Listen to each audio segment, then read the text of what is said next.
Cowboys got to move on from Zeke. Ezekiel Elliott is still the 8th leading rusher in the NFL, despite being in decline.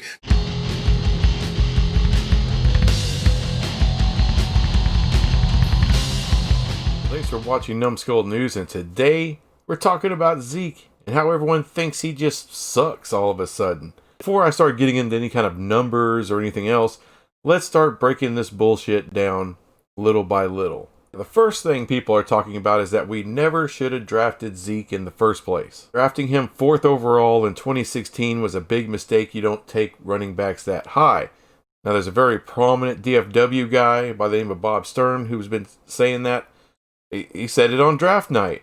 I mean, I was listening to the draft live on the radio. I love to watch the draft with the radio.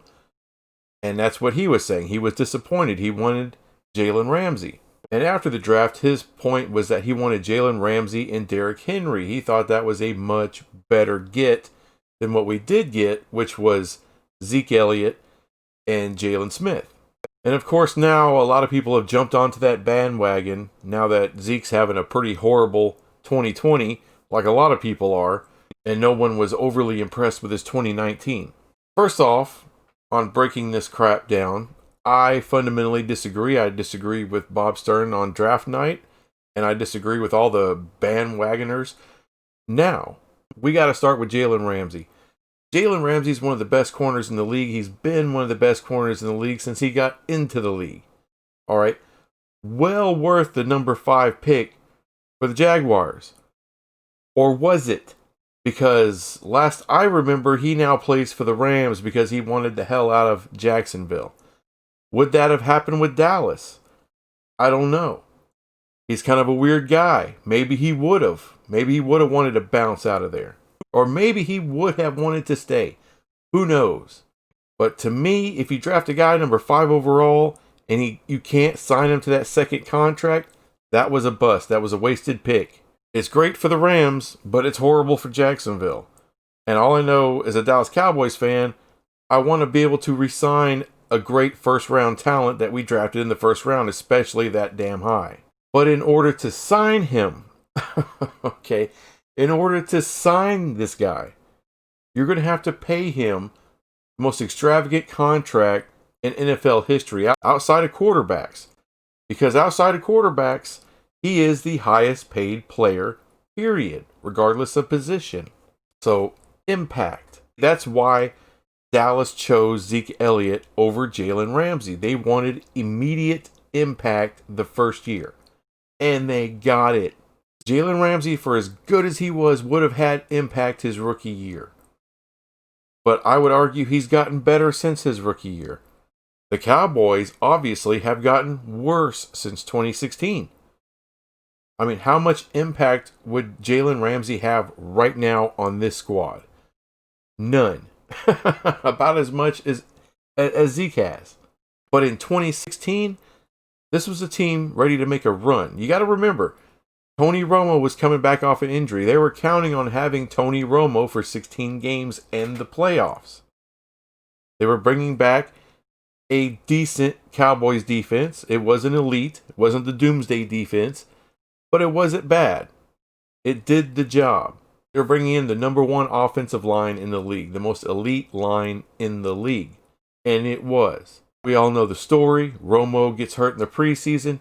Here comes Dak. This team was led by Zeke Elliott. With Dak. Not Dak with Zeke Elliott. It was Zeke Elliott's team. Offense ran through him. And because it ran through him, they were able to get one of the best records in the league, have a bye week, get into the playoffs, and have one hell of a game, damn near beat the Packers, weren't able to get it done. Would have Jalen Ramsey have had that kind of impact right away? I don't think so. I don't believe he would have. I think he would have made the defense a little better. But overall, the team overall, hell no. I mean, just look at our time of possession. That run game was killing the league. Killing the league. Jalen Ramsey would not have had that defense killing the league. He wouldn't have made it elite. As good as he was, he would not have made it elite. But Zeke Elliott, as a part of that offense, made that an elite offense. Period.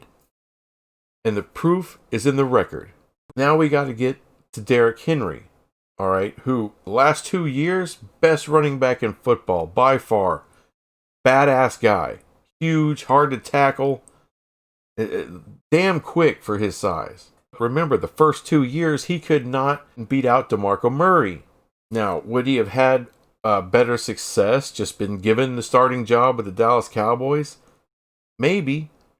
Maybe he would have. Maybe he would have put up some great numbers. I doubt he would have been as good as Zeke. There's a reason he couldn't beat out an aging DeMarco Murray. Because back then, he wasn't as good as he is now. It took him a while to pick up the game and the pace of the game, learning when to cut, learning when to turn on the jets. DeMarco Murray wasn't explosive as Derrick Henry in that first couple of years. He wasn't as fast. He wasn't as elusive. He wasn't as bruising. All right, physically, he just was not the better back. Mentally, he was way better because he was a veteran.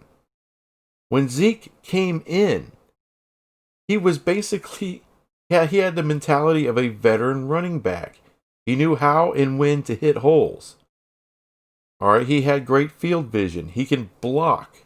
All right, Derrick Henry had to work on this stuff, work on his craft. Where he has been for the last 2 years as a dominant running back after he got everything down. But it took a few years to get there. And I ask you the same question. Would Derrick Henry make any difference in the Dallas Cowboys this year? Remember, the Cowboys' offensive line now sucks. Everybody's gone. Everyone's hurt. It's decimated. The Titans still have an elite offensive line. They've had it since 2016. Their offensive line has been outstanding. Top 5 every year. You think Derrick Henry does this stuff on his own? You think he's that great on his own? Hell no. Just like Zeke, he needs a great offensive line. So let's look at the second part of the 2016 draft that we chose, that other people don't like. Jalen Smith. Well, he's an up and down player. He just is. I mean, there was 1 year, he looked fantastic, well worth the money we signed him to. It looked like we got a steal. Now everyone talks about that as a horrible contract. He's inconsistent from game to game. Tonight against Baltimore, I mean, he led the team in tackles. He does that quite often. There's a lot of times where people say, well, he's not that good in coverage. He's hit or miss in coverage. He always has been. He's better going downhill. So whenever you can put him next to somebody like Van Der Esch or Lee, where they're the ones reading the defense, calling out the plays, and he's just reacting, he's just going downhill, making tackles, he's a really good linebacker. That's what he's best at. Now, is that worth a second-round pick? Probably not. Probably not. If we got him in the third or fourth round, we'd be happy with what he's doing. Second round, probably not. Is he overpaid? Yeah. But there's a lot of people overpaid. For as great as Ramsey is, he's overpaid by a lot. Now we need to get to Zeke. First couple of years, I say 2016 through 2018, first 3 years, you would say probably best running back in the league, top 5 if you have a bias, right? So, is that worth the number 4 overall selection? Yeah. You got with the price you paid with the 4th overall pick, you got the bang for the buck with Zeke. You absolutely did. What's called into question, of course, is the last 2 years because he signed a big mega deal, right? $90 million, 7-year extension. And this year marks the first year of that extension. So for everyone wanting to talk about cutting Zeke, shut up. They're not going to have all that damn dead money right now. Absolutely not. All right, so let's break down this contract that supposedly Zeke has been massively overpaid with. All right, it's a $90 million contract. $50 million guaranteed. All right, by far the most money for a running back. So now let's compare that to the Jalen Ramsey, who everyone wanted. Let's compare that contract. Jalen was guaranteed $90 million. Essentially, all the entire contract Zeke Elliott is guaranteed to Jalen Ramsey, who's well over $100 million outside of the guarantees, which essentially makes him $20 million plus a year. That's what the Rams are paying for Jalen Ramsey. For Zeke, it's a little different. All right, so I had to write it all down because I don't have like some ironclad memory. Year one, this year, all right, with base salary plus there's a $13 million bonus, that makes it roughly $20 million that Zeke's going to make this year. All right, they planned it out that way so they can get by a little cheaper from other years. So the year two, next year, his guarantees are $9.6 million. That's not a lot of money. Okay, well, let's keep going. Year three, $12.4 million. That's the guarantee. A little bit more. It bites a little bit more, but still not that much. Not that much. Year four goes down $11 million. Doable. $11 million is more than doable. How about year five? $10 million guaranteed. I can live with $10 million. And really, the last 2 years, those are his biggest years outside of this first year. All right, so year six, he's at $15.4 million. Year seven, $16.6. So why do they have the two of his biggest pay years outside of his first year in the last 2 years? Because if you need to cut him, those are his years where he's going to be 29 and 30 years old. So at 29 and 30, if you don't want to invest that kind of money, which is well over $30 million, then you can just cut him. And you will have matter of fact, I don't even know if those are guaranteed. So, but you're not going to have a ton of dead money, and you can cut him, and you're going to save a whole hell of a lot of money if he's not worth it. This is why I like the contract to begin with. It was a 7-year contract, but I'm like, if he sees the 7th year, that means he's a Hall of Famer. And if he gets cut before years 6 and 7, that means he went on the decline pretty badly, and you're going to get out pretty cheap. So I don't have a problem with that. What people have a problem with is this year there's a $13 million bonus is due, I believe, shortly after the season.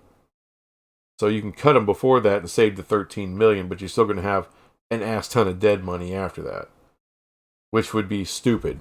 The problem people have now is paying 9.6 for year 2, 12.4 for year 3, and so on and so forth. They don't want to pay those other years because now they see Zeke as damaged goods. I don't see it that way. So everyone's talking about, well, he has declining numbers. True, he does. But you have to put some context in with the declining numbers.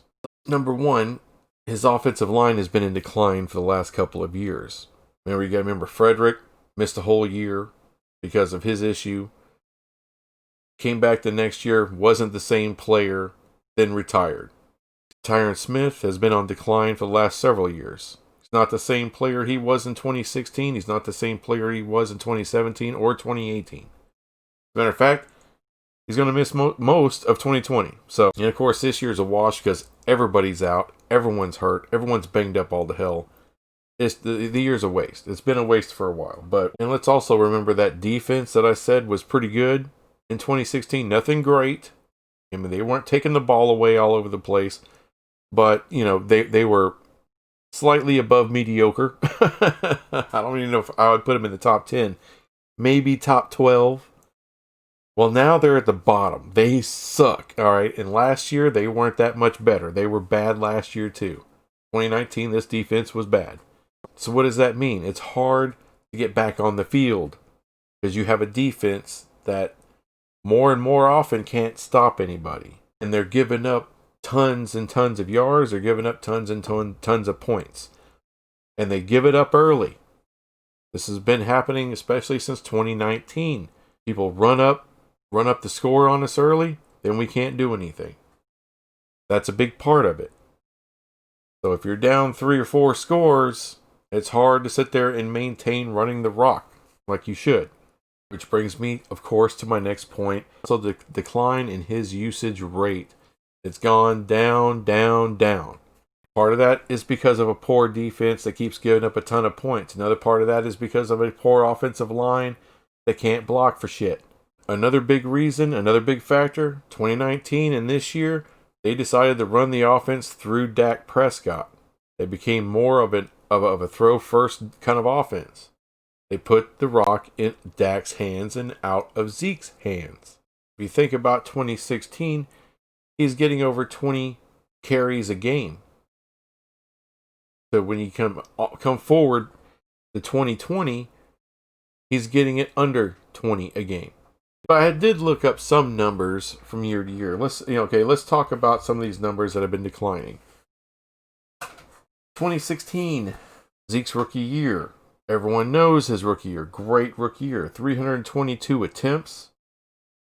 1,631 yards. Wow, right? And 15 touchdowns. All right, those are his top marks. Well, I'm going to skip 2017 because he was suspended for a ton of games. Let's get to 2018. 304 attempts. Attempts are down. 1,434 yards. I mean, that's all pro numbers. I don't care. 1,400 yards rushing. That's a damn good year. Well, it's not 1,600. Okay, and it's also what, damn near 20 carries less. Only problem with 2018, only 6 touchdowns. That declined a lot. 2019, this is when everyone talks about, okay, Zeke is declining. 301 attempts, down again. 1,357 yards, which, by the way, is less than 100 yards less than his 2018 year. So it's not really a decline, it's just a different year. Okay? If he was sub 1,000 yards, or maybe 1,050, you could talk about decline. But when you're talking about less than 100 yards gained for the entire year than the previous year, that's not a decline. That's just a variance. And by the way, that was with the offense not even running through him. All right. And his attempts still down. And the offensive line still declining. All of that being true, he still had 1,357 yards. 12 touchdowns. He doubled the amount of touchdowns he had the year previous. Where's the decline from 2018 to 2019? I don't see it. Now, you could say, well, he had less runs of 20 yards plus. Okay.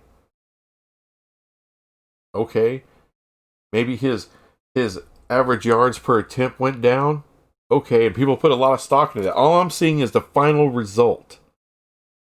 All right, you can make numbers, you can make stats look any way you want to. They do it in politics all the damn time. They'll have a poll that shows this and a poll that contradicts that. A poll that contradicts that, and yet another poll to contradict the other poll. I don't give a damn.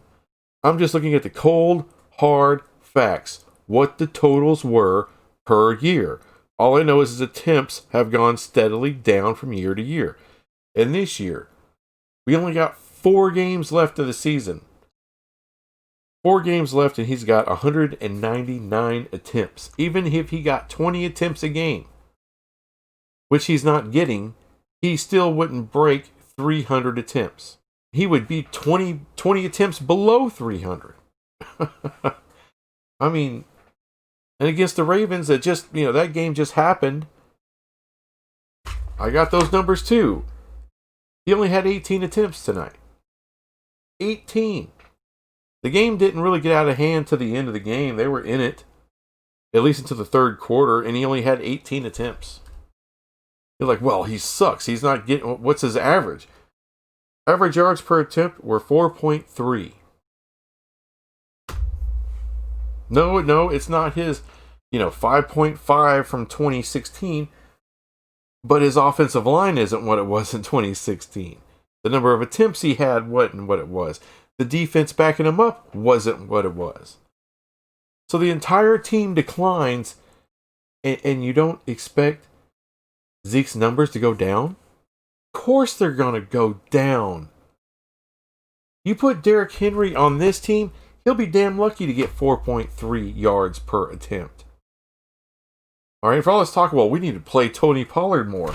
Let's see what he got this tonight. He got 8 attempts, 2.8 yards per attempt for Tony Pollard. I like Tony Pollard. And you can sit there and say, well, he's averaging 5.5 yards a carry, or 6 yards a carry, or 7 yards a carry, or whatever it is. Of course he is. He's basically like a curveball, from a fastball pitcher.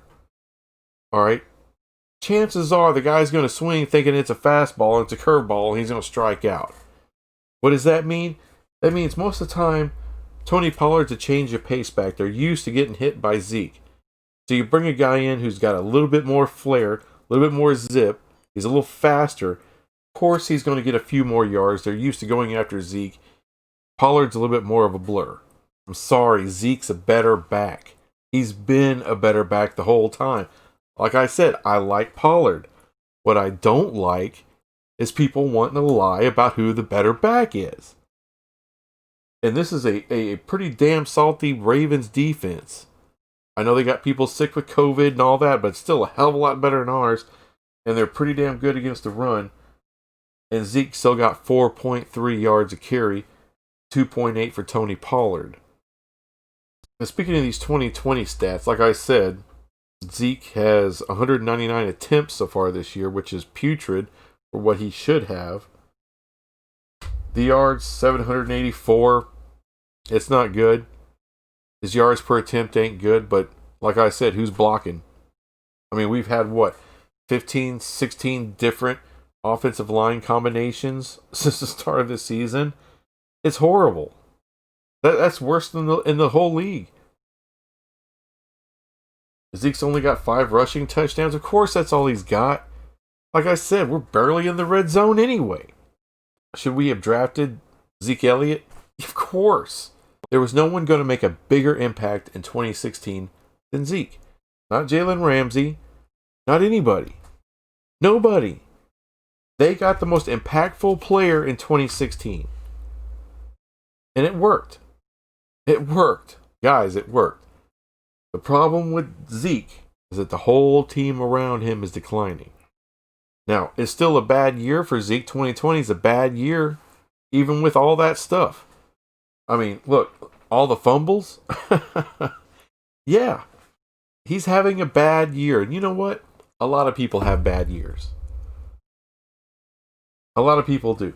But you know what? You know what really pisses me off? This is what blows my mind. All right.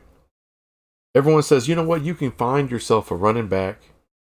Oh, you could find one any round, anytime, anywhere. You can just grab. You can grab a running back and have all kinds of success, right? That's what we keep hearing. Well, let me read you a list of all the running backs that we found somehow after Emmitt Smith was gone. All right. Remember Troy Hambrick?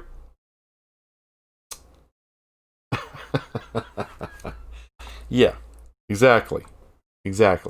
How about Julius Jones? All right, you want to bring another Julius Jones in here and all of the success we had with him? Think not. How about Felix Jones? Remember Felix Jones? We thought he was the next great thing. Wasn't. I mean, we got desperate too. We brought in Eddie George. Remember that deal? Eddie George? Darren McFadden was pretty decent for us. He had a 1,000-yard season. All right, but you can tell it just wasn't the same.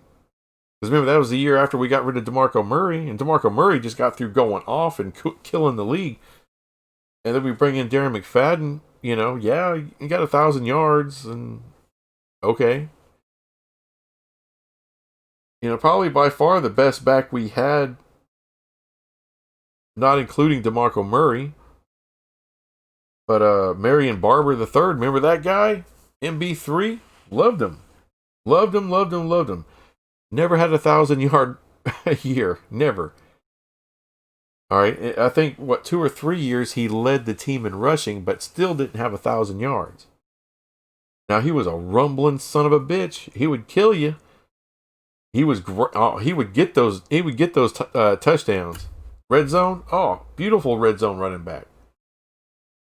But he wasn't a lead back, but we were using him like a lead back. Why? Because we couldn't find a running back. Oh, we almost did.